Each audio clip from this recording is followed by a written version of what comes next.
کیا شاعری ڈپریشن کا علاج کر سکتی ہے؟ اس سوال کا جواب جاننے کے لیے ہمیں جان سٹورٹ مل کی زندگی کی طرف جانا پڑے گا۔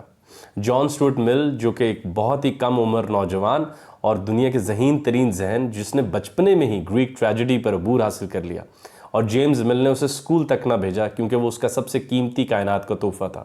اور اس نے اس کو گھر میں ہی تربیت دی۔ جان سٹورٹ مل صحیح معنوں میں چائلڈ پروڈیجی تھا،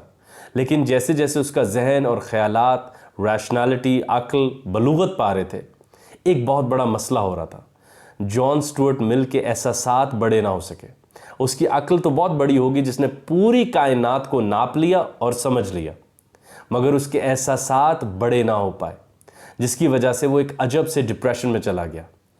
ابھی ہم یہ بھی جاننے کی کوشش کرتے ہیں کہ جان سٹورٹ ملز کو ڈپریشن ہونے میں کہیں حد سے زیادہ عقلیت تو شامل نہیں، یعنی عقل پر بہت زیادہ بھروسہ کر لینے سے کیا جان سٹورٹ مل کو ڈپریشن تو نہیں ہوا تھا؟ اور اس کے بعد ہم اس سوال کا جواب دینے کی کوشش کریں گے کہ کیا شاعری سے ڈپریشن کا علاج کیا جا سکتا ہے۔ جان سٹورٹ مل کے والد جیمز مل جرمی بینتھم سے متاثر تھے، جان سٹورٹ مل بھی ان سے متاثر تھے، اور ان کے فلسفے کا نام تھا یوٹیلیٹیرینزم، اور یہ ایک اخلاقی سکول ہے جس کے معنی یہ ہوتے ہیں کہ ہم کسی بھی چیز کو، کسی بھی عمل کو اس کی نیت میں نہیں پرکھیں گے، مگر ہم اس کو اس کے کانسیکوینسز میں پرکھیں گے۔ ہم دیکھیں گے کہ اس کے اثرات سے، اس عمل کے اثر سے زیادہ لوگ خوش ہوئے یا زیادہ لوگوں میں غم آیا، یعنی زیادہ لوگ اس عمل سے اگر خوش ہوئے ہیں تو وہ عمل درست ہے، اخلاقی ہے، اگر زیادہ لوگوں کو اس سے نقصان ہوا تو یعنی کہ وہ عمل بہت برا ہے۔ تو کسی بھی عمل کو شروع ہوتے ہی اس کی گڈ اور بیڈ ویلیوز کو ناپنا شروع کر دیا جاتا تھا۔ میرا ایک ذاتی خیال یہ ہے کہ جان سٹورٹ مل کسی بھی عمل کو دیکھتے ہوئے فوراً ایک ریاضی داں کی طرح جمع تفریق کرنے لگ جاتے تھے اور اس منظر کو نہ چھو پاتے تھے، یعنی وہ کسی بھی عمل کو دیکھتے ہوئے یکدم پلس مائنس کرنے لگ پڑتے تھے کہ زیادہ گڈنس ہو رہی ہے یا اس سے زیادہ برا ہو رہا ہے، اور اس لمحے کو نہیں جی پاتے تھے، یعنی کہ وہ جمع تفریق کے وقت اس لمحے کی لذت محسوس نہیں کر پاتے تھے۔ انہوں نے درخت ناپ تو لیے تھے مگر درخت لیو نہیں کیے تھے، تو اس وجہ سے ان کی عقل کو تو کافی کھانا ملا مگر ان کے احساسات بالغ نہ ہو پائے، جس سے وہ شدید ڈپریشن میں چلے گئے۔ جان سٹورٹ مل جو انتہائی عقل پرست اور ایک انتہائی پازیٹیوسٹ مائنڈ سیٹ کے آدمی تھے، انہوں نے کہا کہ جب میں ڈپریشن میں گیا تو میں نے اپنا علاج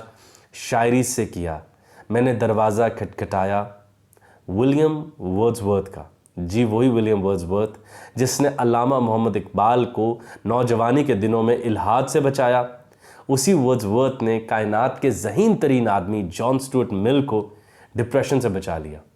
جان سٹورٹ مل کہتے ہیں کہ ڈپریشن سے بھلا کیسے بچایا اس نے مجھے؟ اس نے میرے احساسات کو رنگین بنایا، وہ احساسات جو بالکل بے رنگ نان ویوڈ میری آنکھوں کے آگے سے گزر جاتے تھے، اس میں اس نے کئی رنگ بھرے اور پہلی دفعہ رنگ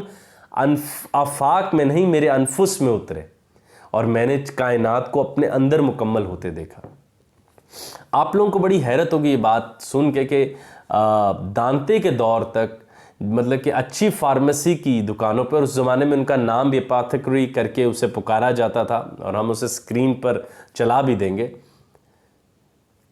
ان ادویات کے ساتھ شاعری کی کتابیں بھی رکھی جاتی تھیں،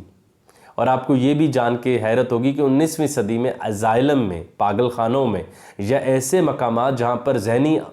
عارضوں کے مریض رکھے جاتے تھے، ان کو شاعری لکھنے کا کہا جاتا تھا۔ اور اگر دیکھا جائے تو سائیکو انالیسس بھی کسی حد تک اپنی زندگی کی وہ تمام باتیں باہر اگل دینا ہے جو آپ کے اندر ایک شعوری احساس کے طور پر موجود ہیں۔ ہمارے استاد و مرشد احمد جاوید صاحب بھی فرماتے ہیں کہ بدذوقی بھی عارضہ ہے، پہلے زمانے میں لوگ اس کا علاج کرواتے تھے۔ چلیں ڈپریشن تو ہم جان سکتے ہیں کہ مجھے کسی شے یا کسی بات یا کسی واقعے یا کسی محبوب کے جانے سے ہو گیا یا کائنات میں مجھے معنی نہ ملا، بدذوقی بھی عارضہ سمجھا جاتی تھی۔ اور سائیکی کے فریکچر کو، یہ بہت خوبصورت ورڈ ہے، سائیکی فریکچر کو صحیح کرنے کے لیے، اس کو ہیل کرنے کے لیے لوگ شاعری پڑھتے تھے۔ میں آج ہی فیض کی نظم سن رہا تھا، ایک وہ خوبصورت سے مقام پر بیٹھے کچھ دوست پڑھ رہے ہیں، گلوں میں رنگ بھرے باد نو بہار چلے، چلے بھی آؤ کہ گلشن کا کاروبار چلے۔ اور وہ اس خوبصورت ترنم سے پڑھ رہے تھے کہ میں کہہ رہا تھا کہ اگر کوئی بھی آدمی اس ویڈیو کو دیکھنے کے بعد یہ دعویٰ کرے کہ مجھے اپنے اعصاب پر بہت قابو ہے، تو وہ ابھی تک انسان نہیں بن پایا، وہ روبوٹ ہے جو اپنے اس ویڈیو، اس فیض کی نظم کو اس ترنم میں سن کے بھی اپنے اوپر قابو رکھ پا رہا ہے۔ ابھی اس نے انسان ہونے کا سفر طے کرنا ہے۔ اور احمد جاوید صاحب کی پیاری بات کہ بھائی شاعری میرے انسان ہونے کا سب سے بڑا مطالبہ ہے، سب سے بڑا مطالبہ یہ میں شاعری مانگتا ہوں۔ تو شاعری، کئی رومی کے ایسے اشعار ہیں کہ اگر آپ اپنے اندر گونجنے دیں تو آپ کی بے معنویت ختم ہو جاتی ہے۔ اور میں آج وہ فیض کی شاعری، وہ ایک ہی شعر نہ جانے کتنی دفعہ سنتا رہا اپنے اندر، اور مجھے احساس ہوا کہ میں نے اب ایک ایسی بہار دیکھ لی ہے جس میں سارے کے سارے رنگ موجود ہیں، کیونکہ اس بہار میں پھولوں کے ساتھ ساتھ میرے محبوب کا بھی گزر ہوا۔ اب آپ اگلی بات دیکھیے کہ ڈپریشن اور شاعری کو جب ہم پڑھتے ہیں تو کیٹس کے بڑے بھائی کیٹس کے بارے میں کہا کرتے تھے کہ اگر میرے بھائی نے شاعری نہ کی تو سچ جانیے یہ اپنا قتل کر لے گا۔ تو شاعری اس طرح سے ذہنوں کو محفوظ رکھتی ہے۔ ہمارے بہت ہی اچھے دوست سلمان مبارک صاحب ہیں، ان کی نانی جو اپنی زندگی میں 90 سال کو پہنچ گئی تھیں اور وہ ملتان میں تھیں، تو میں ملتان میں جب لیکچرز دینے گیا تو میں بڑا حیران ہوا کہ وہ سب کچھ بھول بیٹھی تھیں، اور وہ ویڈیو بھی آج تک میرے پاس محفوظ ہے کہ انہوں نے پوچھا کہ بھائی تم کیا کرتے ہو؟ تو میں نے کہا میں بچوں کو شاعری سے متاثر کرتا ہوں۔ سب بھول بیٹھی تھی، اپنے بچوں کے نام بھی۔ تو انہوں نے کہا اچھا کوئی شعر سناؤ۔ تو میں نے غالب کا مصرع پڑھا، جہاں تیرا نقش قدم دیکھتے ہیں، اور شاعرانہ ذوق ہوتا ہے کہ آپ چپ ہو جاتے ہیں پہلا مصرع پڑھ کے۔ تو وہ اتنی بوڑھی تھی کہ ان کی پلکیں بھی ہاتھ سے خادمہ اوپر کرتی تھی تو وہ دیکھتی تھیں آگے کون آیا۔ تو میں نے یہ مصرع پڑھا، جہاں تیرا نقش قدم دیکھتے ہیں، تو انہوں نے خود کہہ دیا خیاباں خیاباں ارم دیکھتے ہیں، تیرے سرو قامت سے قد آدم، پھر انہوں نے کہہ دیا کہ قیامت کے فتنے کو کم دیکھتے ہیں۔ یعنی شاعری پر عارضے اثر انداز نہیں ہوتے، اور شاعری عارضوں کے اوپر تیرتی ہے، آپ کا حافظہ محفوظ رکھتی ہے، آپ کو بدذوقی سے بچاتی ہے، اور سب سے بڑی بات آپ کو اٹھتی ہوئی باتوں سے محبت پر مائل ہونے پر مجبور کرتی ہے۔ یعنی کہ آپ صرف ان باتوں کی محبت میں گرفتار ہونا خود پسند کریں گے جو ابھرتی ہوئی ہوں، نہ کہ جو کسی زوال کی طرف جا رہی ہوں۔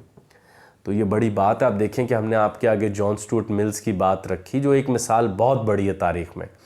کہ اس نے اپنا علاج ولیم ورڈزورتھ کی شاعری سے کیا، اور ورڈزورتھ نے وہ ذہن جو ہر وقت کائنات کو ناپ رہا تھا، اس کو ایسے احساسات متعارف کرائے کہ وہ سب کچھ بھول گئے، اور ایسا بھولے کہ خود کو پا لیا۔ یا ہم نے دانتے کے دور کی مثال لی کہ جب فارماسسٹ کے پاس شاعری کی کتاب بھی پڑھی ہوتی تھی،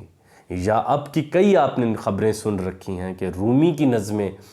ان مریضوں کو دی جاتی ہیں جو بے معنویت میں، یا آپ یہ سمجھیں ایگزسٹینشل کرائسس میں جا رہے ہوتے ہیں، کہ وہ رومی کو پڑھیں تو وہ اپنے آپ کو کچھ نہ کچھ پا لیں گے۔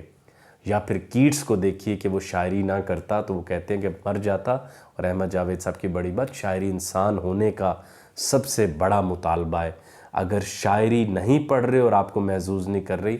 تو آپ انسان ہونے کا سفر طے نہیں کریں۔ میں ایک عام بات کرتا چلوں، میں نہ خود شاعر ہوں، نہ بہت بڑا شاعری پڑھ رکھی ہے۔ مجھے کبھی کبھی ایسے لگتا ہے کہ کچھ شعراء کے چند شعر بھی میں لیو نہیں کر سکتا، یعنی کہ میرے اعصاب کم ہیں، یا میرے ذہن کی جتنے پلرز میں نے آج تک کھڑے کیے ہیں وہ سب گر جائیں گے۔ تو یہ ہمارے لیے بڑی ایک عجب بات ہے، اور ہمیں اپنے ذہنوں کو وہ بڑی شاعری متعارف کرانی چاہیے تاکہ ہم بدذوقی، ڈپریشن اور ایسے تمام عارضوں سے باہر آ جائیں۔